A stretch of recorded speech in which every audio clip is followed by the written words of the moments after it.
everyone, welcome to my YouTube channel. So let us discuss this topic, how to add decimal numbers.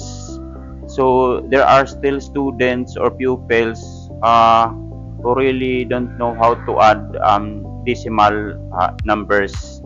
So maybe this video can help you in solving your problem when it comes to adding the decimal numbers. So without further ado, let's do this topic. Before we go to the adding of decimal numbers, let us read the steps in adding the decimal numbers. So step 1, write down the number with the decimal points line up. Then step 2, put in zeros so the numbers have the same length. Okay, so step 3, then add using column addition and put the decimal point in the answer. Okay, so let us start adding like decimal numbers. So when we see like decimal numbers, these are number with the equal digit after the decimal point.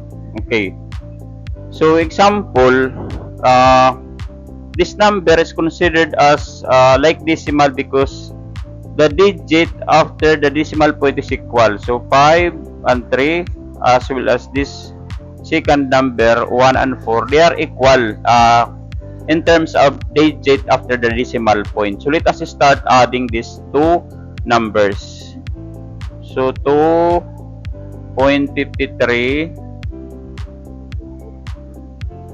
is added to 1.14. So when you add decimal numbers, you have to align the decimal point before you add. Okay, just like this one. Okay, so our decimal point is now aligned, so we can start adding these two decimal numbers. Okay, so 3 plus 4 is 7. Then 5 plus 1 is 6. Then write again the decimal point. Okay.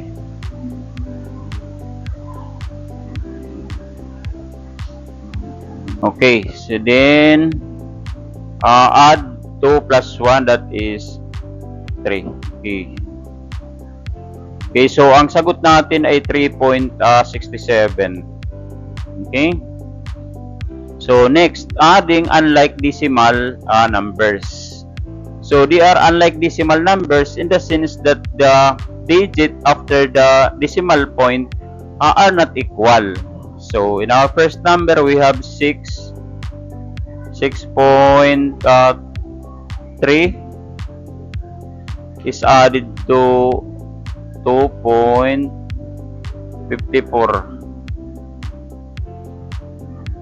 Okay. So as you notice, they are not equal because 6.3, yung 3 natin ay isa lang digit. So dapat, step 2 natin, we will add 0. Okay? So to make them equal. So they are now equal. Okay? So 0 plus 4 is 4. Then 3 plus 5 is 8. Then write the decimal point. Then 6 plus 2 is 8. Okay, so that is how to add decimal numbers. Okay, so let us do another addition of like decimals and unlike decimal numbers. Okay. So let us start with this like decimal. Okay, so this is just an easy topic. 14.62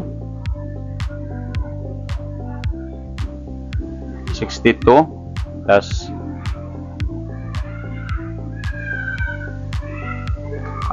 is added to 12. 0.63.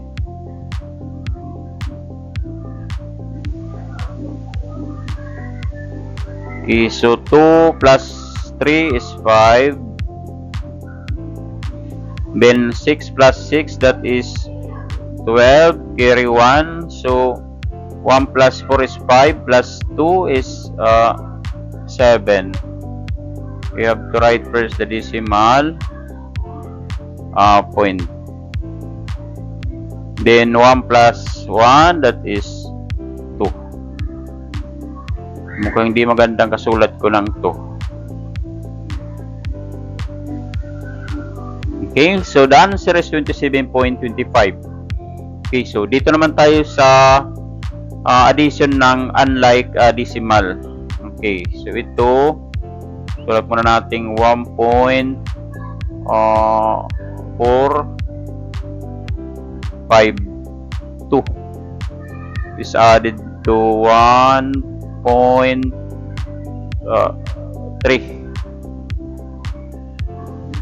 Mahirap magsulat dito sa stylus pen na ito Okay, ayusin natin yung point natin. Okay. Okay, so as you can see, kulang yung digit, hindi siya equal, kaya maglalagay tayo ng 0 dito. Okay, so ngayon equal na sila. So we can now add these two decimal numbers. Okay, so 2 plus 0 is 2, then 5 plus 0 is 5, then 4 plus 3, that is 7, yung point natin dito, then 1 plus 1, that is 2. Okay, so our answer is 2.752. Okay. Okay, so what about these numbers? So you can practice this problem. Just pause this video for a while, then add these two decimal numbers and then compare it with my answer. Okay.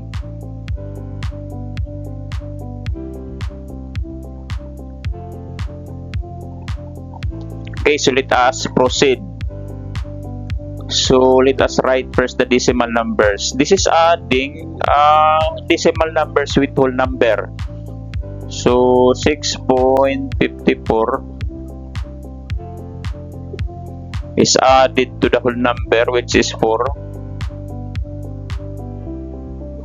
Okay. So we will put 2 zeros here as our decimal. So as you can see, we have now like decimal numbers. Then proceed to addition. 4 plus 0 is 4. Then 5 plus 0 is 5.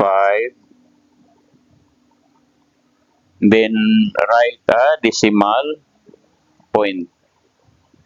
Please then add 6 plus 4 is 10. Okay. So I hope we have the same answer. Okay, so next problem. Let us write 3.25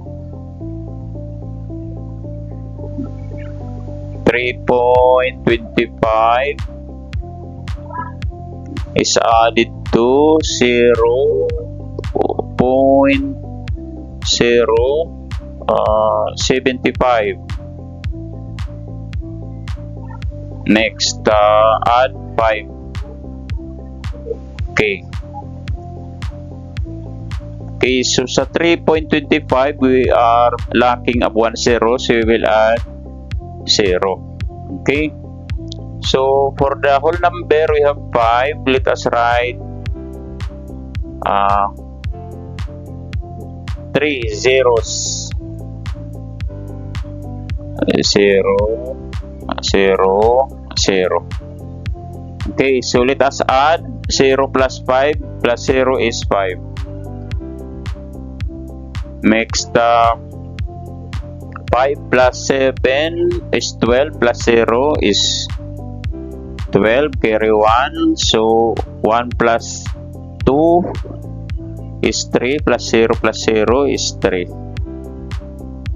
Okay, then write the decimal number, a decimal point rather. Then proceed to addition. 3 plus 0 is 3 plus 5 is 8. Okay, so I hope we have the same answer. Okay, so that is how to add decimal numbers. So sana mayroon kayong natutunan dito sa short video na ito. Salamat sa panonood.